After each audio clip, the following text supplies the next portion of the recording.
જરાક જેટલી વાત મારાથી મિસ થઈ ગઈ હતી કે હમીર નામનો જે વ્યક્તિ હતો એ આવા એક તોતિંગ ઝાડ ઉપર એનો વાસ હતો અને આ બહુ સમય જતો રહ્યો પછી માણસો ગામના જે જોવાનિયાઓ હોય ને એ ધમલી પીપરી રમતા એટલે એ ઝાડ ઉપર આપણે કેમ દોડીને પકડી રાખે ને થપાટ મારે એ સમયની એવી કોઈ રમત હતી અને એમાં કોઈને ખબર ન રહેતી ને હમીર કોઈને કોઈ વેશમાં આવી જતો અને જેને પણ એ હમીર થાપલી મારતો તો એનું અવસાન થઈ જતું. આવા એમ કહે છે કે ભાઈ ઘણા બધા અહીંયા અવસાનો થઈ ગયેલા.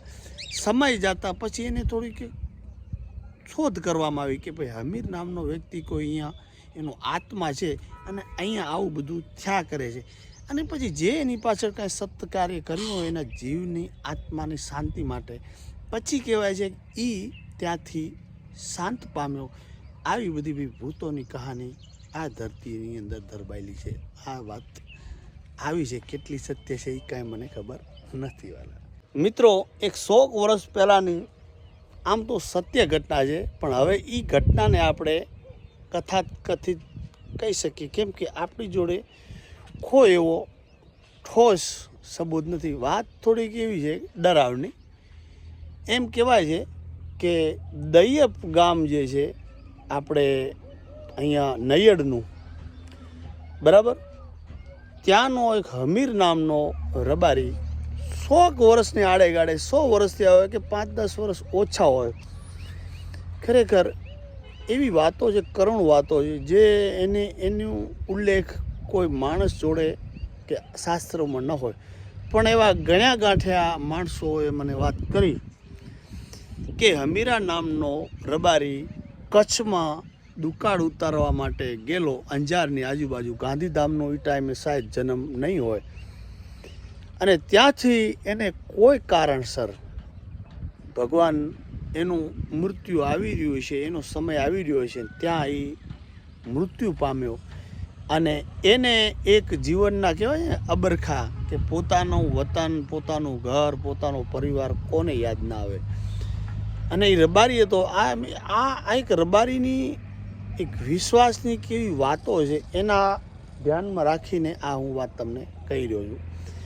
ત્યાંથી માણસ વાવ આવે છે, વાવ આપણું થરાદ, વાવ થરાદ, ત્યાં આવી એનો જીવાત્મા, બરાબર, ત્યાંથી ગમે એ વાહનમાં આવ્યો હોય અને ત્યાંથી રાવણનો ઊંટ ભાડે લીધો અને એને કીધું કે મારે જવું છે દૈયપ, બરાબર.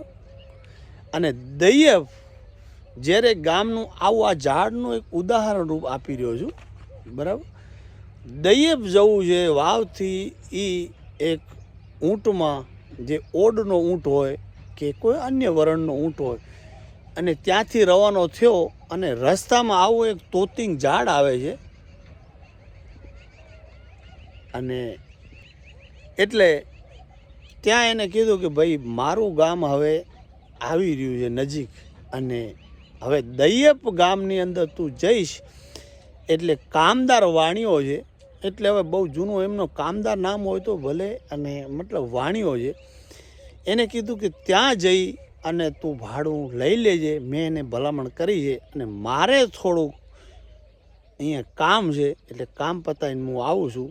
એટલે એ એક આત્મા હતી પડછાઈ રૂપ એ હમીર રબારીની, અને કહેવાય છે કે એ માણસ ઉતરી ગયો એનો, જ્યાં એનું ઘરે સામાન ઉતારી દીધો હશે, જે એને કાંઈ કીધું. કેમ કે આ વાત કડીથી કડી આમ મળતી નથી, પણ એક જ વાત કે ભૂત પોતાની આત્મા પોતાની કેટલી ક્ષમતા ધરાવતો હોય. એ સામાન ઊંટ ઉપરથી એને જ્યાં કીધું ત્યાં હમીરની ઘરે ઉતારી અને કામદાર વાણિયાને જઈને કીધું કે મારે હમીરાનું ભાડું લેવું છે, જે વાવથી દૈયપ સુધી ઊંટ ઉપર એનો સામાન લઈ આવ્યો એનું. ત્યારે વાણીએ એમ કીધું, કામદાર વાણીઓ નામ હતું, એમને કીધું કે હા, એ મને ભલામણ કરેલી છે અને તમારા જે એ ટાઈમે કે 8 આના રૂપિયો હશે એ ભાડું એને આપેલું. અને સમય જતાં ખબર પડી કે હમીર રબારી છે એ તો ઘણા સમય પહેલાં અંજાર કે ગાંધીધામ એ એરિયામાં એ જેને કે સ્વર્ગ સિધાયા છે. પછી ખબર પડી કે આ બધું શું થયું. એટલે વીર માંગડા જેવી વાતો થાય કે મિત્રો ભૂત પણ એનો પોતાનો જે એક મનોવૃત્તિ હોય અને એને કેટલો વિશ્વાસ, પછી એને વાણિયાથી પણ વાતો કરીએ છીએ કે આ કેમ બધું બન્યું, પણ એને કાંઈ એવા પ્રમાણ આપ્યા હશે કે ભાઈ તમે મને આ ભાડું આપી દો ઊંટનું, તો એ એના રૂપમાં ગમે તે અમીર એનું કામ કરી શકે. હવે એ ભગવાન જાણે, એક ગૂઢ રહસ્ય છે. અને ક્યાં ને ક્યાંય આ વસ્તુ વાત સત્ય પણ છે. એનો પરિવાર પણ આ દુનિયામાં હશે. હવે એ જીવ ગતે પામ્યો છે નહીં પામ્યો હોય, પણ આવી એવી ગૂઢ રહસ્યો વાતો સાંભળીએ તો એમ થાય કે ભગવાનની દયા હોય તો સારું છે, આપણે સારું જીવન જીવીએ, સારા કામ કરીએ. પણ ભૂત પણ પોતાના આત્માનો એને કેટલો વફાદાર હોય છે અને મરણ સુધી આવી પોતાની વાતો નિભાવે છે. આવા દૈયપ ગામની આ વાત છે. હવે કેટલી વાત સત્ય છે એ ખબર નથી, પણ કોઈ વાત કરી છે તો એમાં 5-10% પણ સત્ય હોઈ શકે. કોઈ વાત અમસ્તે અમસ્તે કોઈ કરતું નથી, પણ પુરાવા કે જે માણસને કાંઈ આવો અનુભવ ન થયો હોય એને કદાચ શાયદ યકીન ન પણ આવે. તો હવે આ વિડીયોને આપણે અહીંયા એન્ડ આપશું, અને ઘણા બધા આ એરિયામાં આપણે વિડીયો બનાવેલા છે, તો તમે દિલથી નિહાળજો. મારી ભૂલચૂક પણ થઈ શકે, કેમ કે જૂની કહાનીઓ છે એમાં કેટલું સત્ય હોય એના કોઈ સાક્ષી પુરાવા હોતા નથી. તો જય હિન્દ.